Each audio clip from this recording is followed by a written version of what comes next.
dóorandoo ñu porter sa candidature pour yàlla defal ko ci ndam. Fatima mu sell mi wala mu waaw loolu na fi du plagiat yow yaay xool ko la doy rek nga tuddee ko ku sell ki am déet ndaxte yaakaar naa ne ku sell ki moom wax dëgg yàlla tufli wuñu ko ci toq nopp kenn ku mu neex nga ooye ku la neex ku sell ki man ooyee Macky ku sell ki moo ma gënal wooye ko keneen. wax dëgg yàlla ndax foofu décrire na parcours am sànq jarul ma si ñëwaat mais accueil yu Macky Sall vendredi c'est un message boo xam ne yaakaar naa ne ñi ko waroon tekki nañu ko mooy ne ñi nga xamante ni dañu jël ay accusations di ko teg ci ndoddu Macky Sall je pense que loolu moom yegg si na terminus. loolu je pense que c'est derrière nous finalement nañu seeti kan moo tooñ sénégalais yi ndax yaakaar naa ne ku tooñ sénégalais yi ak ku sénégalais yi mere ak ku sénégalais yi jéppi nii ñu teeroo Macky Sall vendredi fii ci Dakar gii yaakaar naa ne duñ la teeroo noonu. ku sénégalais yi jéppi. am na nooy ñëwee am na nuñ lay teeroo également. mais dem nañ ba ñi nga xam ne dañoo annoncé woon sax ne dañuy ñëw wane seen mere gu ñu meree Macky Sall finalement ñi kontaan ci Macky ak ñi namm Macky ak ñi am déception dañoo jaar seen kaw jàll ba ñoom kenn gisu leen mujj ñu feeñ du dëgg xam nga nag dëgg mooy njëkk te mooy mujj fenn ne ci diggante bi nag yàgg na lu ne am na fi wax nañu fi lu ne également mais la vérité a fini par triompher Macky duggaat na ci réewam mu bokk ci wala mu nekk un des présidents yoo xamante si bii le président de la République que le Sénégal n'a jamais eu man loolu laay wax parce que Macky fi mu fekk Sénégal ak fi mu ko yóbbu moi je pense que def na fi ay jéego yoo xam ne ku ci nekk xam nga ko te ku ci nekk gis nga ko et li ma gën a marqué ci accueil bi mooy ngay gis ay magum jëmm yoo xam ne dañoo bàyyi seeni soxla bàyyi seeni commerce bàyyi seeni lépp ñëw lan moo leen andi bokkuñu APR mais dëgg moo leen yëkkati. xam ne dañoo juumoon dëgg-dëgg ci choix bi ñu defoon xam ne dañoo jëloon ay wax dugg seen diggante ak Macky Sall loolu yëpp lu ñu war a réparer lu ñu war a defar la won Macky ne ko defoo Sénégalais yi dara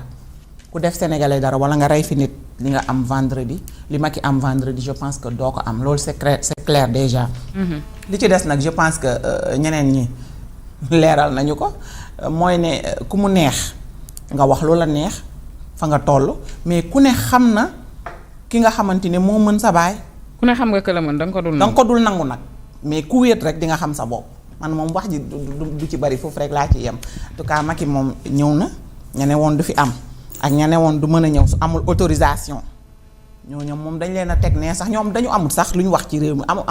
maanaam as tuut sañ leen fi joxoon sax dañ koo mujj nangu wan leen yéen amul leen dara ci réew mi moo leen sénégalais ñoo xam nga lu ma neex ci peuple sénégalais. maanaam ñun dañoo libre ñun kenn moomuñu ñun ñoo moom suñu bopp et loolu la ñu wone vendredi. ñun ñoo moom suñu bopp mairie nee nañ bu leen kenn sosal naan leen dañ leen a fay ndax kenn fayu leen. ñoom ñoo xam lii dëgg ñu jóg bu fi kenn waxu dañ leen fay. loolu man looloo ma gën a tee neex. non mais nag fay wax coowal fay jógagul de. du jóg. coowal fay du jóg na fi non coowal fay moom du jóg moom coowal fay moom anticipé nañ ko yàgg na du jóg ndax ña ñëwal seen bopp ñoo ne bu leen kenn tudd fay non ci parce que dañoo sonn ci nar yi jours sax kenn mënu fi recenser xanaa xam nga lan mooy problème Macky def postam Macky poste bi mu def boo ko liiree avant muy ñëw da ngay sous-entendre ci message am que ni moom parewul sax pour ay accueil mais terewul accueillir nañ ko. mais le merci après qu'il a écrit sur sa page dafa résumer lu bëri. na fi. le merci tout simplement benn mot 4 lettres xaw ma 5. merci est un petit mot mais qui a une très très grande signification effectivement. ok ñun ñëpp dégg nañ li nga xamante ne moom mooy message. Ahmed nag bi ma gisee avion bi sama xel ci yow la dem. avion bi Ahmed. bii moom de. waa kay ñi may message di ma laaj avion bi borom avion baa ngi nii. Ahmed rek leel avion bi nag. Ahmed sonn nañ. bi ay nit dañ lay woo message yi. Ahmed lu tax muy tagg Sonko avion bi. Ahmed dimbale ñu ci avion bi dañ koy xoos delloo ko wala. dimbale ñu ci avion bi. dañ lay woo dañ la koy partagé. ñu naan ma ndax iyaar. non man dama tiit. barki yàlla man dama tiit. monsieur le maire sama temps de abirin laay teg lépp. billaahi. waaw ma ni bii bu bële bii wàcc fii dañ koy xoos delloo ko wala parce que bii moom jet privé la xam naa dañ koy loué rek. dañ ko loué peinture ko après ñu xoos ko delloo ko rek. moom bi ma woowee ne ma Ahmed booy defati yéen yi dama sóor. non mais dëgg la dee ñu sóor ñun ñëpp sax moom ñun wan naa ko léegi benn si. dañ lay woo di la laaj. y a deux enseignements dans cette vidéo là nee na heureusement ba ma def ko njàngat bu njëkk bi man bi ma ci njëkk a jànge mooy nit ñi yaakaar nañ ñu am na fuñ ñu teg te yàlla bu yàlla tas yaakaar yàlla buñ leen décevoir. amiin keroog damaa toog maanaam ci weekend bi li ma jot ci ay appel ak ay message jàpp naa ne ci at mi yëpp boo ko dajale woon jotuma lu ni toll ci ñoo xam ne dañ lay yaakaar gëm la te bugguñu nga tarxiis njàngat moomu laa ci njëkk am ñoom ñëpp yàlla na leen yàlla fay beneen njàngat mi mooy maanaam kenn waratul a jotee ku faral Ousmane Sonko man ci vidéo bii laa ko xam en fait ñun dañuy déglu di dégg c'est-à-dire on écoute et on entend l'homme pastéfien il écoute mais il n'entend pas c'est man loolu laa njëkk a jàngat ci vidéo bi c'est-à-dire naka nga mën a seetaanee vidéo ba mu jeex et t'as absolument rien compris. rien retenu. léegi nga dem ci ñi nga xam ne bokkuñu Pastef ñoom automatiquement dañuy comprendre mu def leen ay ree naan non Ahmed sérieux woo commencement bi tiitaloon nga ma yaakaaroon naan da ngaa transhumé dem ci Ousmane Sonko mais waa Sonko yi ñoom ñu ngay jubilé ça veut dire ñoom dégguñu dara léegi beneen jubilé bi tamit li muy signifié mooy dañoo rafle nit xam nga ba man mu ndaw mi boo demee ba jàpp ne man ñëw naa ci yow ba nga ciy kontaan di ko partagé rafle nga nit non rafle nga nit franchement rafle nga nit di jubilé di kontaan di ko partagé ma ne mais attends ñii lan moo leen dal te vidéo bi clairement dama leen bëgg a démontrer ne Ousmane Sonko na fi te boo ma wokkatee yow dinañ am problème parce que bu ma wokkatee xam nga lu tax non parce que ñoom boo leen di wax dañ leen di wax lu leer ndekete c'est-à-dire ñoom ay nuancé ay ironisé ñoom duñ dégg léegi ñooñu da nga leen wax lu leer maanaam bu leen wax ne Ousmane waxul dëgg parce que ci Ousmane waxul dëgg bi ñoom mën nañoo dégg ne wax na dëgg xam nga waxul dëgg ñoom ñu dégg wax na dëgg léegi wax leen Ousmane day fen pour ñu dégg parce que ñoom genre nit yooyu lañ ndekete wallaay ci vidéo bi laa gën a xam ne ñoom kuy wax ak ñoom bul tergiverser parce que ci vidéo bi damay ironiser di leen xamal ne maanaam ci vision wu Ousmane Sonko satire, c'est ce qu'on appelle la satire. maanaam vision wu Ousmane Sonko maanaam dafa raw sunu bos parce que moom ay fenam après ay ati at ngay doog a comprendre ne daa mën a fen loolu de laa leen bëgg a démontrer wan ne keroog bi mu ñuy wax ne nit day àbb avion peinture ko xoos ko delloo ko ndekete moom jour boobu noonu fen bi du woon jour boobu ndeke bu bërki dem bi Macky Sall di ñëw woo nit ñi ñu inauguré ko avion bu bula bi ñu kii moom la ñi ma woo ci weekend bi yëpp naan ma jénnal leeral ma ne non du ma jénn leeral ñoo xam ne yàgg nañ maa fenal ñooñu dañoo jar leeral mais beneen bi bu ñu tombé ci seen piège parce que ñëwu Macky Sall bi moo leen di déranger ñu créé ay contre-feu yu bëri xam nga indi nañ fi sax problème mu équipe nationale naan commission d'enquête parlementaire ci affaire équipe nationale bi partagé ko ñoom ñëpp nit ñi ne leen taluñu leen ko tey Macky Sall lañ tal xam naa dañ ne football am na doole bu ñu waxee ci football bi duñ fa wax waxu Macky Sall ñu partagé ba sonn kenn faalewu leen ñu ne nañ dem xool yër ci internet bi yem sama vidéo bi langaamu ci ma ne boo leen tontoo dañuy détourner sujet bi tey Macky Sall la Ousmane Sonko Ahmed Ndoye ak keneen picc yu ndaw yi tey kenn du leen waxtaane nañ teg loolu lépp ba lënd bu lëndee dinaa leen leeralal maanaam dama leen a bëggoon a wax ne seen waa ji ay fenam temps d'avance la ci am mën na laa fen benn affaire ay année ngay doog a comprendre. Dépasser les normes de sécurité. bon man. cette information ministre du commerce dooguma la yóbbaaleel waxoon na ni dañuy arrêter importer bi. foofu laay ñëw. lekk yi bi ñu bay en attendant les événements. foofu laay ñëw en fait j'ai vraiment un problème.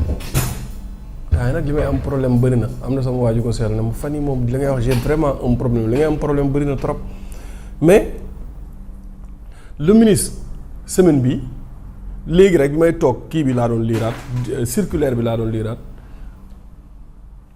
c'est vrai que loolu am na jeu de yo-yo bu ci am mooy mu ni dañuy arrêter importation bi mais bi ngay arrêté déjà pour cette mesure bi ngay arrêté importation bi déjà moment bi nga koy arrêté importateurs yi am nañu stock de 6 mois yoo xamante ni am nañ ko fi mënuñ ko sax écouler far ñi nga xamante ne ñoom ñooy baykatu ceeb yi fii ñoom déjà am nañu problème ñoom it pour écouler seen marchandise léegi yow nga jël une mesure wax ne dañuy arrêté importation bi pour que ñi nga xamante ne ñoom ñoo nekk ci réew mi jëfandikoo maanaam ceebu mbay bi nga xamante ne moom la ñu bayee ci réew mi 3 ou 4 jours après ñu génne information ne ñu ceeb bi ñu leen wax ne leen yéen lekk leen ko ceeb bi daa feebar. est-ce que lii warul woon jiitu. loolu la ñuy def ah. saytu ceeb bi wér naam wérul est-ce que warul woon jiitu lekk leen ko bu leen lekkati leneen. voilà kay loolu laa la wax loolu moo waroon a d'abord jiitu. loolu moo waroon a jiitu mais lekk leen ceebu mbay 3 jours après ñu ne ñu ceeb bi ñu leen wax lekk leen ko ceeb bi baaxul y a anguille sous roche man personnellement dama jàpp ne cette communication là du ma ne produit yi ñu wax ci ceeb bi amu ci parce que je ne suis pas expert mais sama xel dafay téye ci cette communication là parce que bi may waxtaan ak benn kii nu ñu koy waxeeti benn baykatu ceeb quelqu'un qui s'y connaît quoi nga xam ne moom dafay bay ceeb di ko kii kooku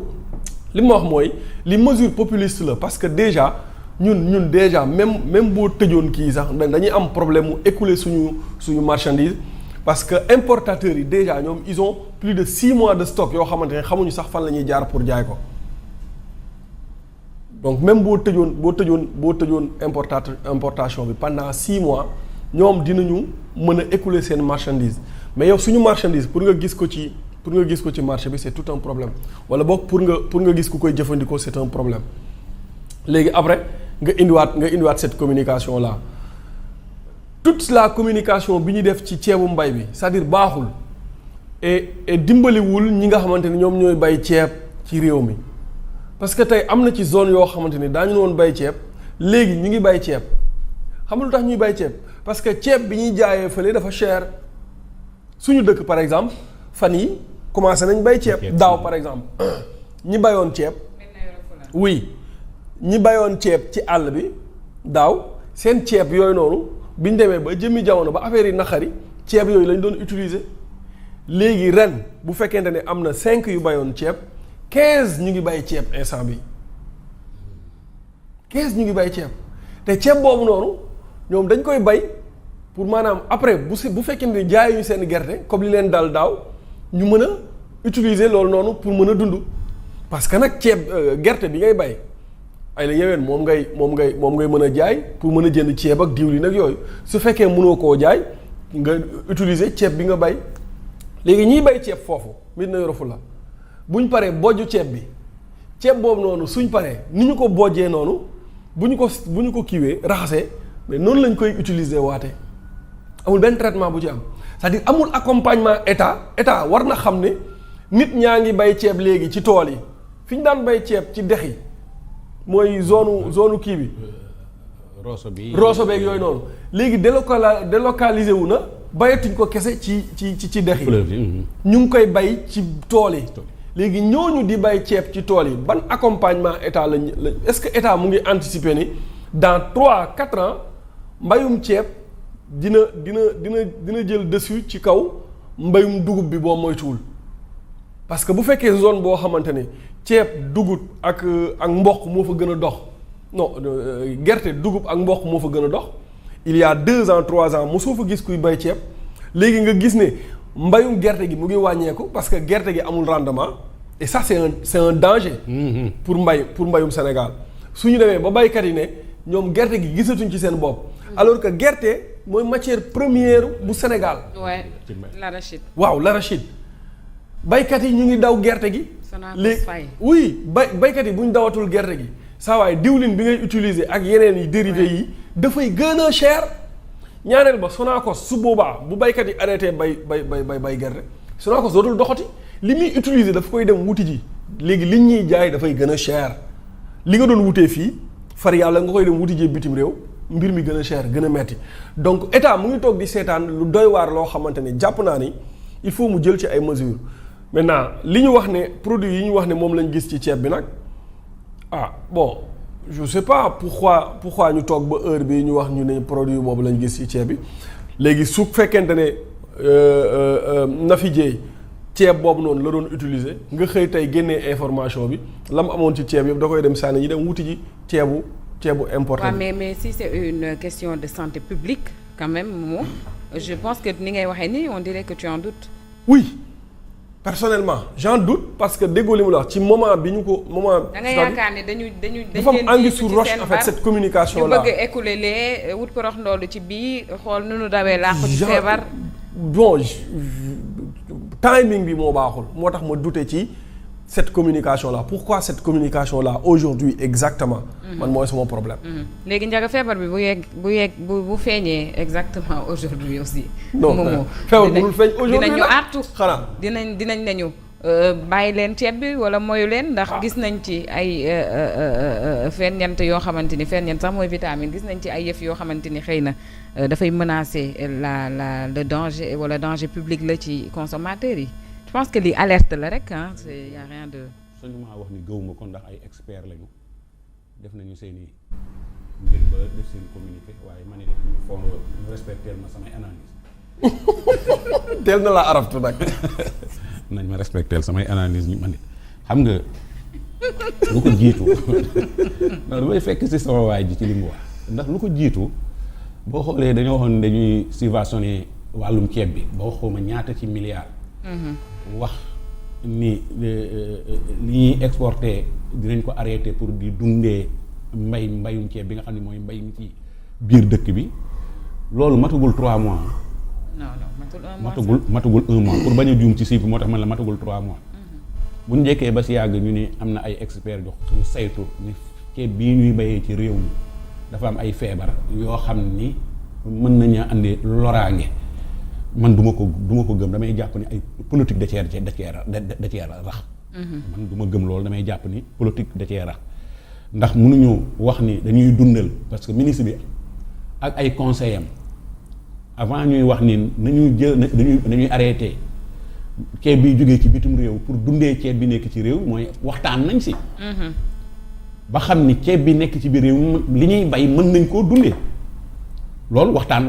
la. mooy tey saytu nañu ni ceeb bii nga xam ne moom la ñuy dundee moom la ñuy bayee ci réew. heureusement te ca la bokk ñi ko fi jëlee ca la bokk.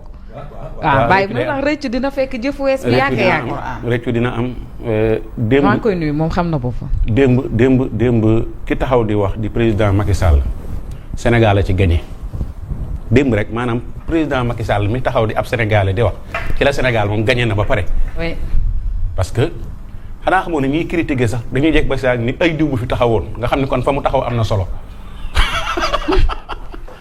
Ahmed yenn saa yi ngay xool Macky ba si. bu doon diw la nga ni ay bu doon diw. remplacer ko sa papa wala sa xaritu papa. wala sa xaritu papa wala sa leader. kon ci ngay yëg ni fi Macky taxaw am na solo. beneen bi moom mooy tey bu yàlla defee Macky Sall gagné Afrique moo ciy gagné.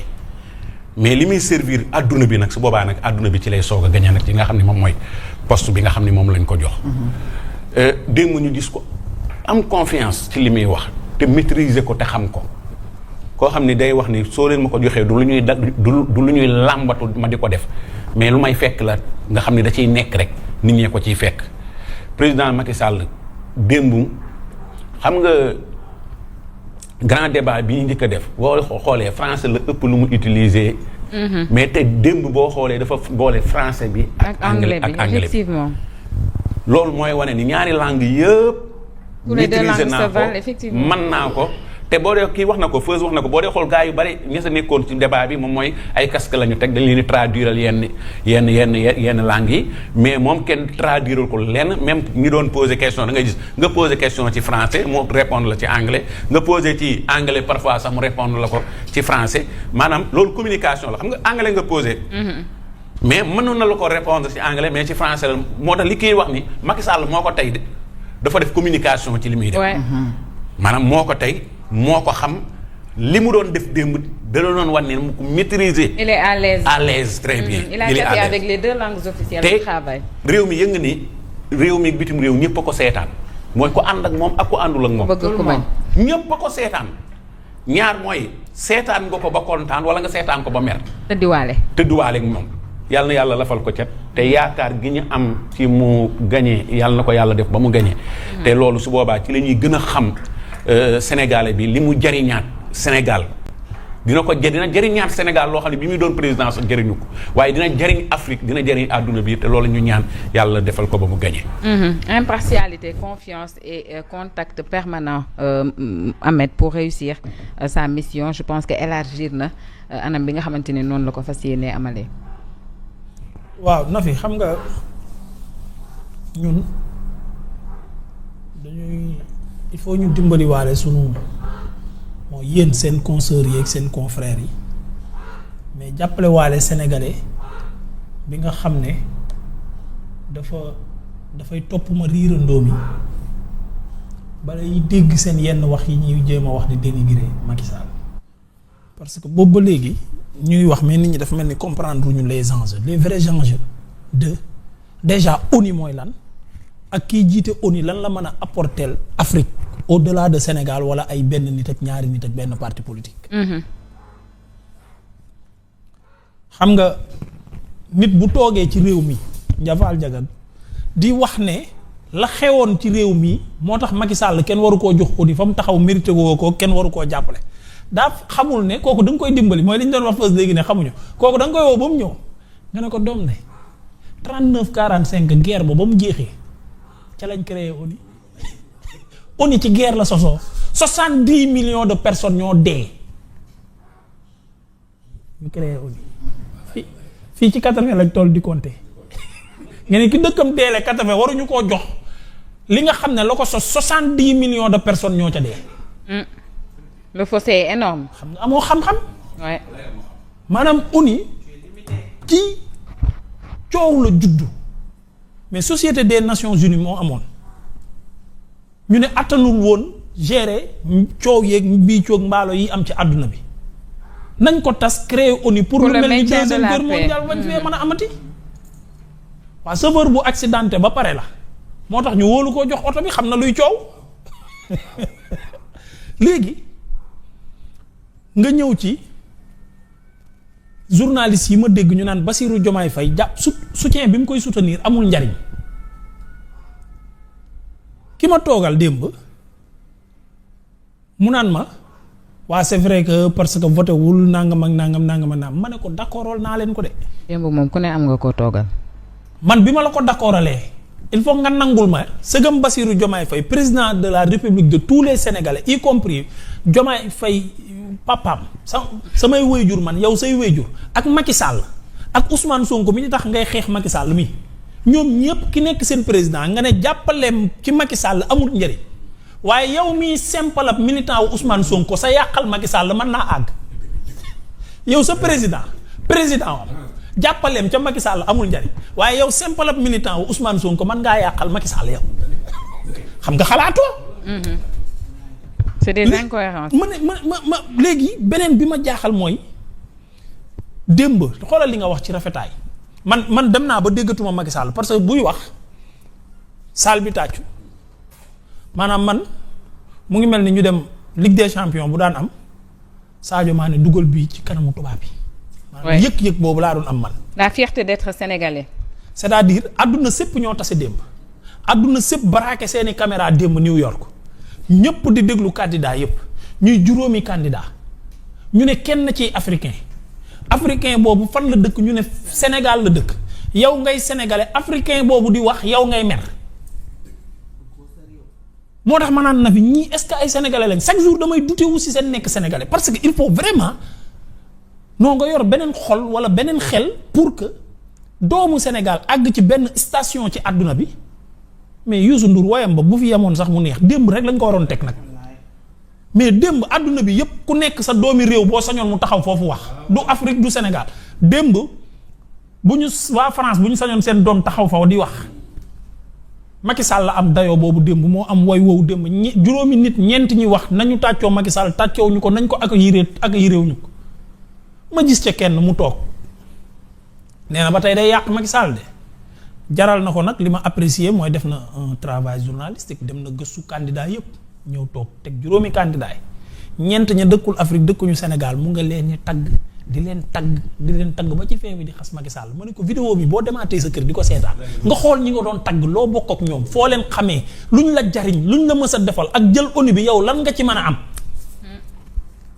nga tagg leen ne da ngaa xas Macky Sall mel ni nag comme si waa ONU dañ lay dégg moo tax gone gi ma dégg démb mu bind ab texte bu gudd ne martyr la ne yaay day wax ak waa ONU ma ne ko da ngay dem New York balaa nga doon xam ne sa martyr gi matagul nga dox ba New York dem wax fa lii ndax xam naa ne amoo paas mais xeetu iñaan boobu il faut nit ñi xam lan mooy enjeu yi nekkatul APR enjeu yi nekkatul ki jiite woon APR enjeu yi mu ngi toll ci doomu Afrique mooy xëccoo lu àdduna bi di joxe. jël ko di ndam. di yokkute ak njariñ. mais yéen ONU ñi fay liggéeyee ñëpp mais antenne régionale yi ñu am yëpp mais Macky Sall bokk ca ña war a jël ndogal ya foofu mais démb dégg nga ñaata réunion la wax ne moom la war a def ci at mi bu jëlee ONU ci ñaata antenne régionale ONU la war a dem gën koo ñoŋal jigéen ñi place bu am solo bi mu ne dina leen ko jox ndaw ñi les jeunes filles dana les femmes les jeunes filles préciser ne ñooñu tamit am na loo xamante ni jàpp nañ ne mën nañ ko cee def pour gën a mën a consolider jàmm ci àdduna bi mais loolu lépp nit ku wax loolu yow ngay gis ay parti politique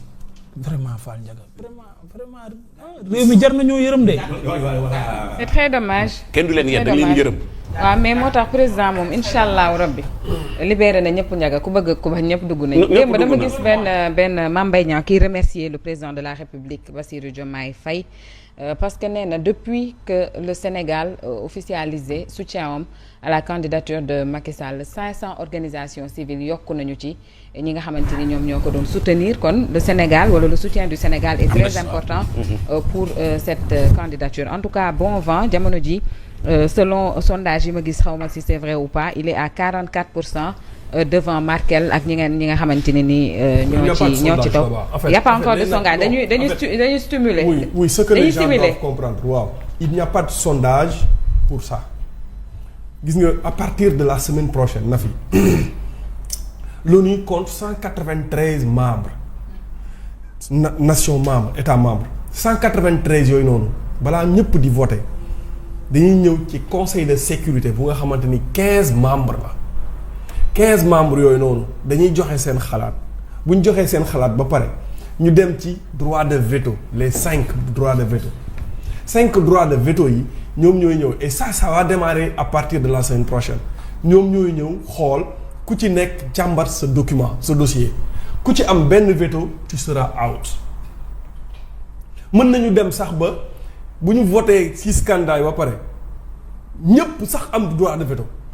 ñu reprendre à zéro wala kenn kese bañ a am droit de veto. communiqué bi en réalité nekkul peut-être que Macky Sall rek ko doon xaar mais quand même c'est la preuve parfaite aussi boo xamante ne nii da koy teg sur la table pour wane ne véritablement au-delà de li nga xamante ni gis ngeen ko en termes de peut-être folklore ce tintamarre qu'il y a eu autour de son accueil ñoom seen et même de son tête-à-tête avec ki nga xamante ne kii moom mooy le président de la République bien au-delà il fallait matérialiser ça pour wane ne kat ne li nga xamante ne nii gis nañ ko effectivement am na ci loo xamante ne nii moo koy firndeel et c'était justement li nga xamante ne nii démb moom lañ génne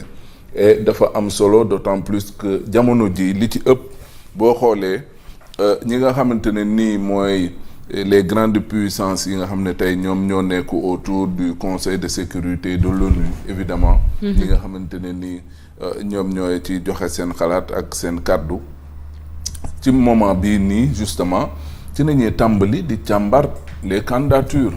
ci nañuy tàmbali di observer ak di xool les actes des uns et des autres évidemment bien sûr ak seen taxawaay ak seen dayoo et loolu donc c'était tout à fait important pour lii nga xamante ne nii tey le président Macky Sall jot na ci mu nekk loo xamante ne nii da koy mën a teg ci table bi pour que ñoom ñu xam ne au-delà justement des suspicions wala yenn péripéties yi nga xamante ne nii candidature am amoon na ko fii nii en interne et que là c'est devenu quand même un vieux souvenir romb nañ loolu il a maintenant li nga xamante ne nii mooy le soutien de son peuple bi nga xam ne moom mooy le Sénégal mais bien sûr du président de la République et loolu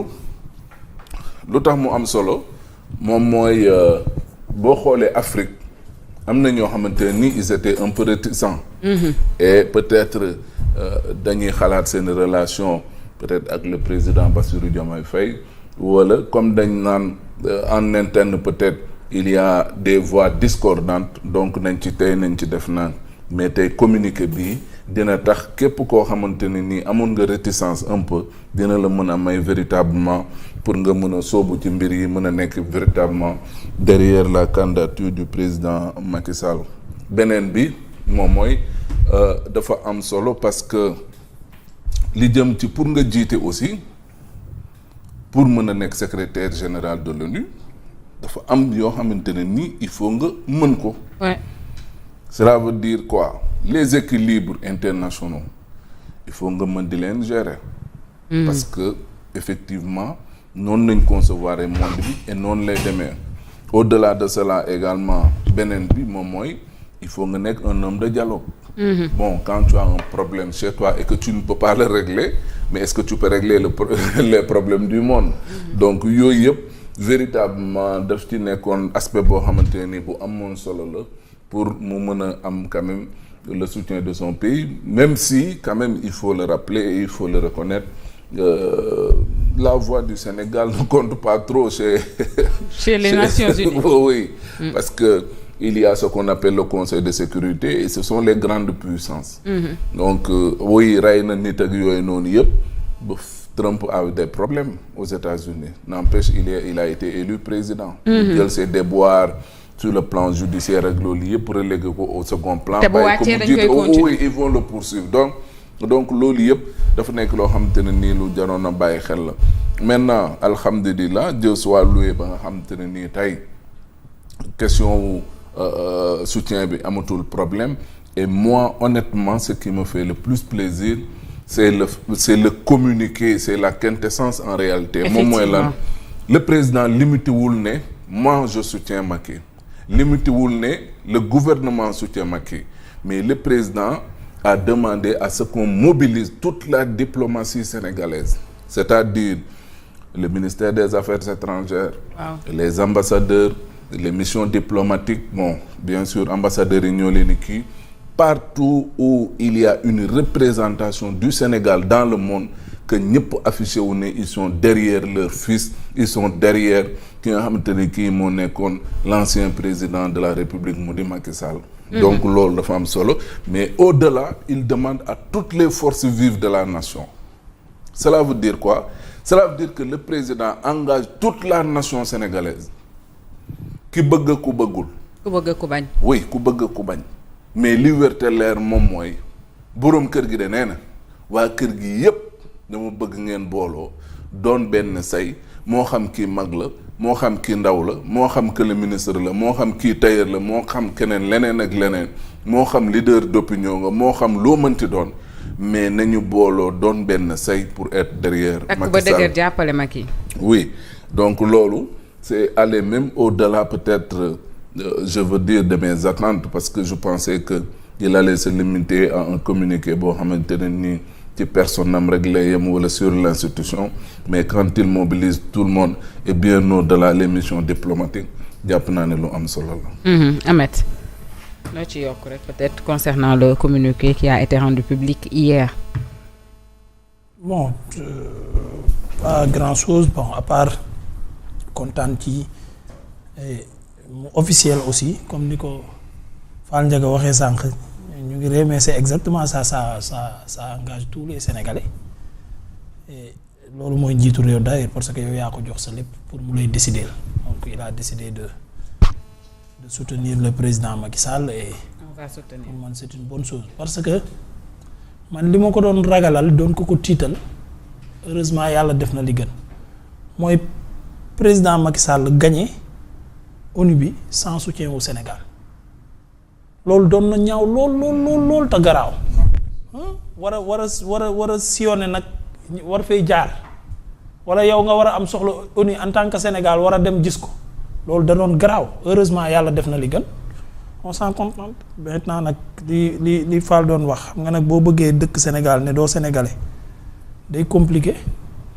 mais en tout cas ñun nit ñi di sénégalais ñun ñëpp kontaan nañ ci et di ñaan yàlla ñëpp am ci ndam. fii nag ku fi yeewoo sénégalais nga am. fii moom ku fi yeewoo sénégalais nga nag. non dafa am ay sonkiste de ñoo xam ne Sonko Kunda lañ dëkk. mais il reste des sénégalais. non yow sénégalais bu li sénégalais yi di ànd di ci maase dañ ciy ànd maase ci ku kontaanoon ci li ñu def Bassirou Diomaye Faye président CEDEAO. mais xam nga parfois nga kontaan mais doo ko mën a fësal quoi doo kontaanuñ de doo mën a arrière. kontaanuñ de xam nga man fi mu toll nii balaa maa bëgg dëgg waa AIS yoo may dem récupérer leen indil leen CEDEAO yàlla na ko yàlla may ndam loolu Macky gagné oni boobaa lay xam ne di ambulant carte amul njariñ wër di ambulant ay carte ambulant maanu carte membre ci lay xam ne rek loolu amul woon benn njariñ yàlla na yàlla def lii ma la wax parce que vraiment man non mais Nafi ba léegi li ma lay wax nii yaa ngi may xoolaat mais damaa comprendre c'est-à-dire parti politique logiquement bu ñu ne Nafi Dièye moo ñu toogal Wakaam Fall Ndiaga loola daan am PDS ak PS mi fi jiitu daan jaay ay carte membre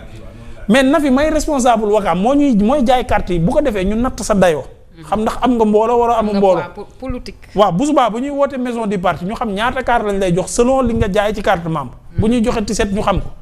mais bu ñuy tabb ci liste yi fekk yaa ngi Fall Ndiaga dëkk Wakaam ngeen di ñëw di xëccoo dañ naan la fii xëccoo amu fi parce que xëccoo amu fi Fall Ndiaga ñaata nga jaayoon nga ne 1000 nangam carte Nafi ñaata nga jaayoon nga ne téeméer ñu ne la toogal ne la Fall Ndiaga dem ci liste bi parce que moo la njëkk a gën a nekk responsable moo la ëpp membre mais c'est le but noonu lañ koy toppantee di ko topp mais Abdou Diouf wàcc ci mbedd mi ci gàddu carte yi mel ni ambulant maanu carte. Abdou day visite de proximité nag. non xam nga quand tu es un leader tu dois pas être prévisible maanaam gis nga Macky Sall ba mu demee ñëpp a doon wax ne dina conférence de presse wala dina woote mbooloo ñëpp a ko doon wax. mais il est tellement prévisible mu tànn nag département bi gën a peuplé Sénégal ne fa la dem pour am mbooloo. Pikine. loolu tax mu choisir ko da nga yaakaar ne sa anam de. donc mu choisir ko te daa daagu de parcelles yooyu rombaale pour mbooloo topp mais naaj bi tàngoon na non seulement nit ñi sonn nañ am na yeneen priorité benn booy sax nee na ko dañuy dem place may ñu ñëw dafa tàng dañuy dem géej bu ñu wàññee ko dinañ boo ñu la fekkee dina baax donc ambition yi nit ñi ci leneen la ñu ne moom mu nekk ci mbir yu terre à terre bëgg a jël réew mi def ko réew mi moo xamante ne drapeau Pastef lay doon wala Pastef mooy parti état bi ñu nekkoon ñoom ñu ngi ci rêve boobu ba léegi te nit ñi jàll nañ beneen étape wax dëgg yàlla jàll nañ beneen étape te yàlla na yàlla def ndam. Diomaye cette candidature en tout cas bon vent jamono ji selon sondage yi ma gis xaw ma si c'est vrai ou pas il est à 44% devant Merkel ak ñi nga xamante ne ni ñoo ci toog il y a pas encore de sondage dañuy stimuler. oui ce que les gens doivent comprendre waaw il n'y a pas de sondage pour ça gis nga à partir de la semaine prochaine Nafi l'ONU compte 193 membres nations membres états membres 193 yooyu noonu balaa ñëpp di voter dañuy ñëw ci conseil de sécurité bu nga xamante ni 15 membres la 15 membres yooyu noonu dañuy joxe seen xalaat bu ñu joxee seen xalaat ba pare ñu dem ci droit de veto les 5 droits de veto 5 droits de veto yi ñoom ñooy ñëw et ça va démarrer à partir de la semaine prochaine ñoom ñooy ñëw xool ku ci nekk jàmbat sa document sa dossier ku ci am benn veto tu seras out mën nañu dem sax ba bu ñu voté ci scandale ba pare ñëpp sax am droit de veto ñu reprendre à zéro wala kenn kese bañ a am droit de veto su fekkente ne kenn kese moo génn amul droit de veto kooku il n'a pas de concurrent. Ouais. Et attendez-vous à ce scénario. C'est assez clair. Scénario boobu noonu maanaam ñu dem ci droit de veto yi kenn kese génn amul droit de veto. Attendez-vous à ça. kon jamono ji li ñuy wane ay tableau diagramme yooyu noonu yëpp c'est des simulations. Aïcha kon je pense que moom aussi c'est mais li mu ci wax leer na en tout cas bon vent monsieur le bâtisseur de ce pays le Sénégal l'ancien président du Sénégal Macky Coumba Timbo Sall chéri Marième Faye yaayu Amadou Khady am naa gën ñàkk la de Sall ngaari licenciement abusif yi nga xamante ni ñoo nekk di takkarnaas un peu partout ci direction yi état bi moo nekk di ci payer les pots cassés. Fatima je l'ai dit tantôt wax nañu ni plus de 300 agents licenciés depuis l'alternance selon le Rassemblement des travailleurs du Sénégal diggante FONGIP AM SOMISEN Grand Théâtre TDS SNHLM vraiment 700 millions la ñu nar a fay ci condamnation yi nga xamante ne ni ñu dàq moom la ñu leen di toppee ci yoon loolu tout de même c'est énorme comme somme d'argent parce qu'on parle de près d'1 milliard. dafay wane rek ne dàq yi teguwul ci yoon. parce que bu ñu nekkoon ci yoon bu travailleurs yi demee ci tribunal du travail condamnation du ci am ba état di war a fay millions yu toll noonu. moi je pense que li ñu waroon def mooy jéem a réintégrer ñi nga xamante ne ñooñu la ñu licencier parce que licenciement la yoo xam ne defante politique kese moo ko fi indi. amul lenn loo xam ne si li ñu basé wu lu solide pour dàq ñi nga xam ne ñoom lañ fekk ci seen place ñu liggéey ñëw nañu ak ñëwin boo xam ne ci pouvoir bi peut-être ñëwee nañu ñëw defante en tout cas jàppoon nañu ne ñi fi nekkoon dañ doon caser seen ay clientèle politique jàppoon nañu ne également ku ci nekk boo toogee da ngay xool ñi nga xamante ne ñoo la daan jàppal tànk politiquement nga jël leen placer leen mais moi je pense que dañuy fàtte tout le temps l'homme qu'il faut à la place qu'il faut réew mi il faut ñu jéem a favoriser nit ku nekk fañ lay teg na nga am compétence toog fa c'est très important mais bu fekkee dañuy ñëw yow directeur bi fal nañu la rek da ngay ñëw ña nga daan àndal démb ak barki démb xooloo am nañ compétence xooloo amuñu compétence da nga leen di jël ñëw teg leen ci direction ba liggéey ba déjà du jaar yoon état day perte li ngeen di gis mooy millions yi ñuy wax nañ ko fay travailleurs yi mais leneen li ñuy perte sax moo gën a grave parce que ñi nga xamante ne ñu ngi leen di teg fa nga xamante ne ñoom amuñu capacité wu toog fa duñ fa liggéey lu baax ça c'est sûr léegi liggéey bi di taga tembe mbir yi di ralentir ba keroog ba nga xamante si bi déjà réew mi dafay gën a di sooxe di dugg ci benn niveau boo xam ne médiocrité bi dafay flagrant dafay flagrant gis nga li nga xamante ne déjà moom moo nekk di am ci réew mi secteur bu ci nekk ña ca nekk ña ngay ñaxtu soit lii du jaar yoon ndox maa ngi manqué lan moo ko waral xamuñu sax lan moo waral ndox mi di manqué parce que déjà ñi war a communiquer ci loolu sax duñ ci communiquer courant bi mi ngi xuy kamaj lan moo ko waral ak yeneen secteur boo gis rek am nañ ci loo xamante si tey ji y a des manquements yuñ ci mën a toog di lim donc moi je pense que état li muy ñàkk réew mi sax laay wax li muy ñàkk ci licenciement yooyu kenn xamul naka lay toll et vraiment dañu war a jëlaat waa RTS yii nag ñu dàqoon te teguñu ko fenn ñu réintégrer waat leen parce que ce sont des sénégalais munoo keroog wax naa ne doo jël benn sénégalais dóor ko ci kaw beneen sénégalais ndax sa teeyaayu bakkan kese lu la neex kese ça c'est quand même inadmissible il faut que ñu jël travailleurs yi jéem leen a jël réintégrer waat leen ñu dem jëlaat seen ay poste dem liggéey parce que fekk nga direction boo xam ne ña fa xam jëlee nga leen fa jël nga ña xamul andi leen direction ba di sooxe liggéey ba du jaar yoon et loolu aussi vraiment doo sax comprendre mais en tout cas yooyu moom war nañ ci jóg te ñu mu gën a gaawee. SNHLM Ndiaga wax nañ ni 9 cadres lañ fa licencié ki leen licencié nag moo di le nouveau DG des indemnités incomprises wala yu toll ci diggante 6,3 ba 30,7 millions de francs CFA dégg naa sax l'ex DG Bassirou Kébé ci benn waxtaan bu mu sekk ak suñu naataangoo yi ci presse en ligne bi mu doon ko dénoncer loolu itam jàpp naa ni du yoon. gis naa mu di ko dénoncer di wax ni bi ñu ma dàqee dañ doon jubilé. waaye tey ñoo ngi nii ñoom ñu doon jubilé tey ñoo ngi nii di ko réccu. mais Bassirou aussi il faut qu'il se calme un peu je pense qu'il est un peu excité. non yooyu ne souvent bu foo ko gis mooy jóge foo doyalul la day andi wax ju bari. beneen bi moom mooy man moom ay dàq moom musuma koo d'accord parce que ki ngay dàq dafa yor njaboot ki ngay dàq dafa yor famille ki nga dàq dafa am ñu basé wu ci ñoom moo tax man ak nu mën a dàq wuti ay solution moo ma gënal nga jekk ba saag di dàq ay nit yoo xam ni wax dëgg yàlla jaaduwul mais nag duñu ni boulet dent parce que ñi koy dénoncer tey ñoo kontaanoon démb parce que bi nga xamee ni gouvernement bu bees bi ñëw nañu président de la république Diomaye gagné élection yi premier ministre bi di Ousmane li ñu njëkk a def mooy nommer ay directeur ci direction yi directeurs yooyu bi ñu ñëwee dañoo dàq ñu bare beneen bi moom mooy tey lan moo gën a andi suuxee yaa ngi koy wax ni da ngay ñëw ci fekk ay cadre fekk ñu am ay expérience ci mbir mi nga jëlal leen fa dàq leen mais tey li gën a andi suuxle Sénégal mooy tey ji nii am na bi ñoom bi ñu ñëwee am na ay techniciens yoo xam ni ak ay ñoo xam ne li ñu am ci expérience te fa ñu doon liggéey kenn xamul nu mu toll mais dañ leen a jëlee ci place yi affecté wuñ leen feneen ñoo ngi ci seen biir kër yi bu ñu xëyee tool la ñuy dem wàccaan ñëw ñoo ngi continuer di fay salaire yooyu anakat moo ci pet état Sénégal moo ciy pet parce que borom xam-xam yu toll noonu nga jëlee leen ci yenn postes yi yóbbuwoo leen ci yeneen i poste man gëm naa ni sax mën nga koo jëlee Ndakaaru yóbbu ko Thiès wala nga jëlee ko Saint-Louis andi ko Ndakaaru mais nga jëlee ko ci poste yi ba pare ak xam-xam bi mu am yëpp expérience bi mu am yëpp nga jëlee ko ci poste ba pare te yóbbuwoo ko beneen poste bàyyi ko këram muy continuer di fayeeku salaire yi mu daan yi muy fayeeku bu xëyee nu muy def may nga ko temps boo xam ne léegi moom moo ngi ci boppam te ci Sénégal la nekkoon. li tax mu nekkoon Sénégal mooy bu xëyee dina dem ci bureau bi. wane xam-xamam jaay xam-xamam. Sénégal gën ci lu bare bare pour le Sénégal mais tey yaa ngi ko bàyyi mu dem toog këram. di commenter rek ci réseaux sociaux yi. di commenter rek ñaareel bi mooy bu xëyee dem na tool liggéeyal boppam kon léegi liggéeyatul Sénégal mais boppam lay liggéeyal mais ñaareel bi yaa ngi koy fay xaalisu Sénégal te jëriñu tul dara Sénégal tey loolu tey moo wàcc nii ba ci yenn cadre yi nga dégg ñu leen di dàq te vraiment nag wax dëgg yàlla nit du góorgóorlu ba yàlla may ko ak wut liggéey ni mu mettee nga xëy benn bis rek falu rek dàq ko te yow poste bi nga koy dàqee yow poste bu ñu la nommé la. li gën a grave mooy ay poste yoo xam ne dañ laa nommé bu subaa mën ngaa jóge waat ci direction boobu nga fekk fa ay nit dàq leen après yow bu subaa ñu jëlee waat la fa